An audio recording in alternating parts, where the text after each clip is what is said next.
क्योंकि देश की जनता रेल मंत्री का नाम नहीं जानता कि रेल मंत्री हैं कौन।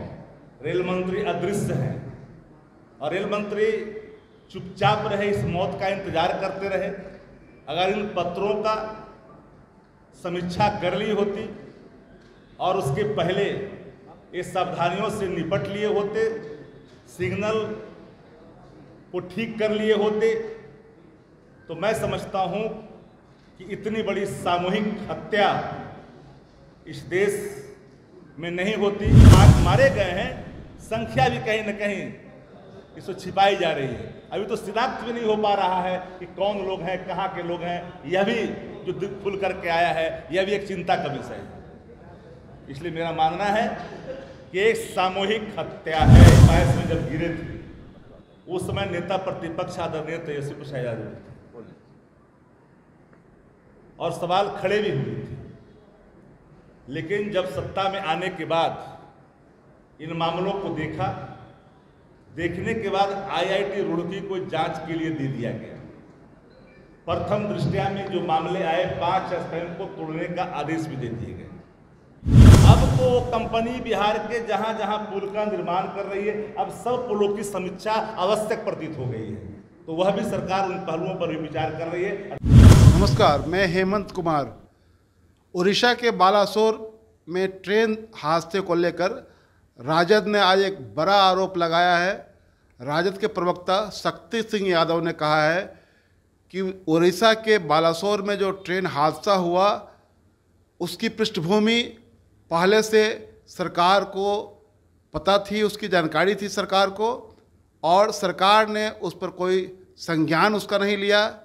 जो साउथ वेस्ट रेलवे के सीनियर चीफ ऑपरेशन मैनेजर हैं हरिशंकर वर्मा, उन्होंने फरवरी महीने में ही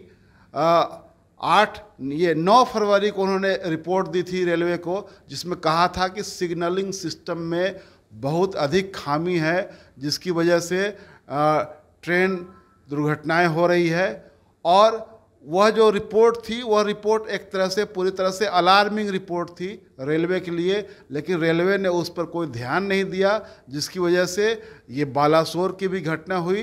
तो RJD ने ये कहा है कि सरकार इधर उधर की बात ना करे, वह CBI जांच की बात ना करे, बल्कि ये जवाबदेही ले और रेल मंत्री को सामने आना चाहिए, प्रधानमंत्री को इस पर जवाब देना चाहिए कि आखिरकार जानकारी रहने पर भी कोई कार्रवाई क्यों नहीं हुई सुरक्षा को लेकर, सिग्नल सिस्टम को लेकर।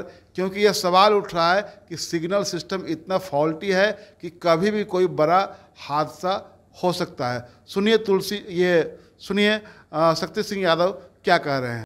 हादसा सिर्फ रेलवे की लापरवाही ही नहीं है, बल्कि रोटी की तलाश में सफर करने वाले उन तमाम कमजोर, लाचार और बेबस लोगों की एक सामूहिक हत्या है।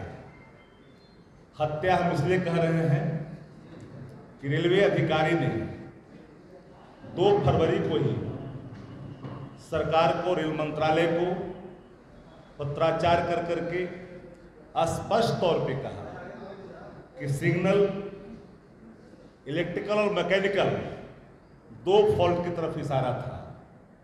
और सिग्नल के खराबी के संदर्भ में इसलिए कहा कि एक गुड्स ट्रेन और एक संपर्क क्रांति ट्रेन की वहाँ पर हादसा होते होते बची थी, और उसी बाबत पूरी रिपोर्ट की एक कॉपी देश के रेल मंत्रालय को समर्पित किया, अधिकारियों को समर्पित किया। पर लगातार हरी झंडी दिखाने वाले देश के आदरणीय प्रधानमंत्री जी हर कार्यक्रमों में हरी झंडी वो दिखाते, लेकिन इस रेल हादसे पर जिम्मेदारी नहीं ले रहे हैं, क्योंकि देश की जनता रेल मंत्री का नाम नहीं जानता कि रेल मंत्री हैं कौन। रेल मंत्री अदृश्य हैं और रेल मंत्री चुपचाप रहे, इस मौत का इंतजार करते रहे। अगर इन पत्रों का समीक्षा कर ली होती और उसके पहले ये सावधानियों से निपट लिए होते, सिग्नल को ठीक कर लिए होते, तो मैं समझता हूं कि इतनी बड़ी सामूहिक हत्या इस देश में नहीं होती, गरीब और कमज़ोर लोग आज काल के गाल में रेलवे की आपराधिक लापरवाही के कारण नहीं घुस जाते। तो मेरा मत साफ है कि भाई बताइए, आप सुरक्षा कवच के नाम पर लगातार व्याख्यान करते हैं, अब बताइए कि सुरक्षा कवच के पैसे कहाँ गए? सुरक्षा कवच पर पैसे कहाँ गए? सुरक्षा कवच में भी कटौती हो रही है। और इसलिए हमने कहा कि रेल के सारे कार्यक्रम जब वो कर रहे हैं तो उसके लिए अलग से सीबीआई की इसमें जांच की क्या आवश्यकता आन पड़ी? जब अधिकारियों ने अपनी रपट में इन सारे चीज़ों का उल्लेख किया, खराबी का वर्णन किया, आशंका जाहिर की, दुर्घटना होने की बात कह दी, फिर भी इसकी सीबीआई की जांच क्यों कर आन पड़ी? प्रथम दृष्टया में हमें लगता है कि सीबीआई की जांच किसी कमजोर लोगों को, निरीह प्राणी को बलि का बकरा बना करके सरकार अपने क्लीन सेव होना चाहती है। और सीबीआई की जांच इसलिए कराने के लिए आनन फानन में, जहां ऑलरेडी जब मैकेनिकल और इलेक्ट्रिकल फॉल्ट पहले ही से चिन्हित हैं, उस मामलों में सीबीआई की जांच का उद्देश्य क्या है? यह एक सवाल जरूर देश के सामने खड़ा है।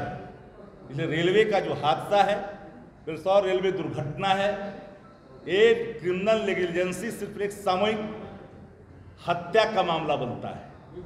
और अगर रेलवे मंत्रालय समय रहते इन चीज़ों को समझ लेती, उसको पुख्ता कर ली होती, तो आज देश को संकट का सामना नहीं करना पड़ता।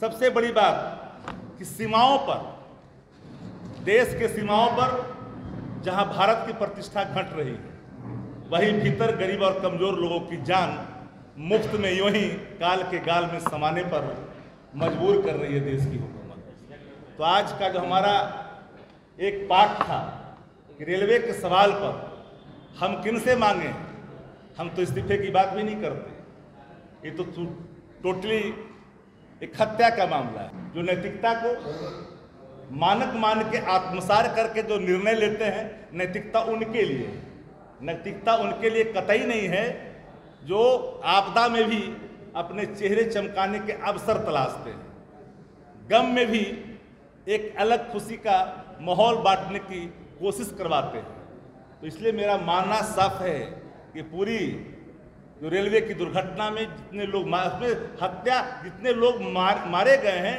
संख्या भी कहीं न कहीं इसको छिपाई जा रही है। अभी तो शिनाख्त भी नहीं हो पा रहा है कि कौन लोग हैं, कहाँ के लोग हैं। यह भी जो दिल खुल करके आया है, यह भी एक चिंता का विषय है। इसलिए मेरा मानना है कि एक सामूहिक हत्या है, एक क्रिमिनल नेग्लिजेंसी रेलवे का है, और रेल मंत्रालय को पत्राचार के बावजूद भी इंतजार रेल करता रहा इस सामूहिक हत्या होने की। ये बड़ा सवाल है देश के सामने। इस बाबत हमने आपको कष्ट दिया, और जो पत्र लिखी गई है उस पत्र की कॉपी हम आप तक दे भी रहे हैं, आपके अवलोकनार्थ हेतु, ताकि आप भी देखें इस पत्र में किन विषयों का जिक्र अधिकारियों ने की है। कि जब जो चीज़ें अधिकारी ने पहले ही इस बात को इंगित कर रखा है, दुर्घटना होते होते ट्रेनें वहाँ बच गई है, और इस मंत्रालय को इन सारे विषयों पर लिखित एक प्रतिवेदन दी जा चुकी है, उसके बावजूद भी रेल मंत्रालय निद्रा में सोई रही, कुमकंद्री निद्रा में सोई रही, और इस हादसे का इंतजार करती रही ताकि सामूहिक हत्या देशवासियों को भुगतना पड़े। ये सवाल वह सबसे ज़्यादा तकलीफदेह है और महत्वपूर्ण है। बिहार के उप मुख्यमंत्री आदरणीय तेजस्वी जी ने स्पष्ट तौर पर कह दिया, पुल के जो भाग 2022 में जब गिरे थे, उस समय नेता प्रतिपक्ष आदरणीय तेजस्वी प्रसाद यादव थे, और सवाल खड़े भी हुए थे। लेकिन जब सत्ता में आने के बाद इन मामलों को देखने के बाद IIT रुड़की को जांच के लिए दे दिया गया। प्रथम दृष्टया में जो मामले आए, 5 स्टैंड को तोड़ने का आदेश भी दे दिए गए, लेकिन आशंकाएं और बढ़ गई। लग रहा था कि कोई फॉल्ट है, डिजाइन में कहीं ना कोई फॉल्ट है, इसलिए सभी स्पैनों की जांच के लिए रुड़की को लिखा गया और कहा गया और उन्हें एश्योर किया है और सरकार प्रतिबद्ध है, चाहे जो नेग्लिजेंसी जिस स्तर पर जिनकी भी होगी, कंपनियों को नोटिस किया गया है, काली सूची में डालने की जरूरत पड़ेगी वह भी होगा, पैसे भी वसूलने की जरूरत पड़ेगी वह भी किया जाएगा, वित्तीय बोझ राज्य के खजाने पर नहीं पड़े यह भी सोचा जा रहा है। और पुल चौहु दिशा से जब तक तकनीकी तौर पर सुरक्षित होकर करके निर्माण नहीं हो जाता तब तक आम जनता को समर्पित नहीं की जाएगी। जो अथॉरिटी है, इंजीनियरिंग अथॉरिटी है, जिस डिजाइन को देखता है उसकी भी हर पहलुओं को देखा जाएगा और पूरी पारदर्शिता के साथ उस पुल के निर्माण में जो प्रतिबद्धताएं दोहराई है नेता ने उसको स्थापित की जाएगी, क्योंकि ये मुख्यमंत्री जी का ड्रीम प्रोजेक्ट है। सबसे महत्वपूर्ण सवाल इसलिए बन जाता है कि 17 से लेकर के 22 तक कौन है मंत्री, किनके समय में, किनके काल के समय में निर्माण अधिकतम हो गया। और एक बड़ा सवाल इसलिए है कि 19 में डेडलाइन उन कंपनियों को कौन मंत्री ने दिया, वह उनके ट्विटर हैंडल को देखिए, सर्वश्री नंदकिशोर जी के ट्विटर हैंडल को देखिए, 19 का, 20 में कौन दिया टारगेट पूरा करने का, 21 में कौन दिया, 22 में कौन दिया। जब आपने समीक्षा नहीं की, तकनीकी पहलुओं को जाना नहीं और आपने लगातार अल्टीमेटम पर अल्टीमेटम पूर्ण करने की बात और घोषणाएं कर, अंतिम घोषणा हमारे नए नवेले मंत्री उस समय के नितिन नवीन जी ने श्रावणी मेला के अवसर पर कह दिया कि अगले श्रावणी मेला होने के पहले आवागमन के लिए पुल खोल दिए जाएंगे, जनता को समर्पित कर दी जाएंगे। इन चीजों पर उन लोगों ने ध्यान नहीं दिया, लेकिन तेजस्वी जी ने जो मंत्री हैं, पथ निर्माण मंत्री हैं, स्पष्ट तौर पर कहा कि हम किसी भी कीमत पर क्वालिटी से कोई कंप्रोमाइज नहीं करेंगे, जरूरत आन पड़ेगी कार्रवाई की वह भी करेंगे, ब्लैक लिस्टेड भी करेंगे। और सिर्फ ये यहाँ ही नहीं, अब तो वो कंपनी बिहार के जहाँ जहाँ पुल का निर्माण कर रही है, अब सब पुलों की समीक्षा आवश्यक प्रतीत हो गई है, तो वह भी सरकार उन पहलुओं पर भी विचार कर रही है और ध्यान दे रही है। बीजेपी ये सवाल कर रही है कि नेता विपक्ष रहते हुए जिस IAS अधिकारी पर कार्रवाई की मांग कर रहे थे उन्हीं को बैठा करके कार्रवाई का आश्वासन दे रहे हैं। शब्द अपेक्षित नहीं है कि मैं कहूं उनके लिए। अब कोई अज्ञानता के दहलीज पर कोई नादानियत भरा बयान दे, जिनके वो साथ लंबे समय तक कार्य किए हुए हो, वो व्यक्ति उनके ही कार्यशैली पे अगर सवाल खड़े कर रहे हैं, वो विषय एक अलग है। लेकिन हमने शुरू में कहा कि जांच के क्रम में नेग्लिजेंसी जिनके ऊपर जाएगी, वो चाहे जो भी होंगे, हम पीछे नहीं हटेंगे। कि रिटर्न कोई आदेश काम करने के नहीं थे, तुड़वाने के आदेश थे।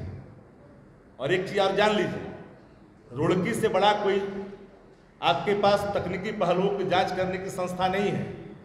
हम नादानियत की बात नहीं करते कि फलना से जांच करवा लीजिए, तकनीकी पक्षों की का जो जांच है वो तकनीकी पक्ष ही कर सकता है। इसमें पुलिस क्या जांच करेगी, CBI क्या जांच करेगी। लेकिन जो SP सिंगला को और जो कामें दी गई हैं, तिघवारा सोनपुर जो पुल है शेरपुर, अब यहाँ क्यों देख रहे हैं, देश भर में काम कर रहा है, राष्ट्रीय पुल का भी काम कर रहे हैं, NHI भी काम उनको दिए हुए। सवाल वो नहीं है, सवाल है कि जहाँ पर जिस रूप में जो कोई आया है निर्माण में, दिक्कतें आई है, स्ट्रक्चर के लेवल पर है, गुणवत्ता के लेवल पर है, डिजाइन के लेवल पर है, हर पहलुओं की जांच की जाएगी। ये भरोसा आपने ब्लैक लिस्टेड ही क्या और कार्रवाई भी हो सकती है।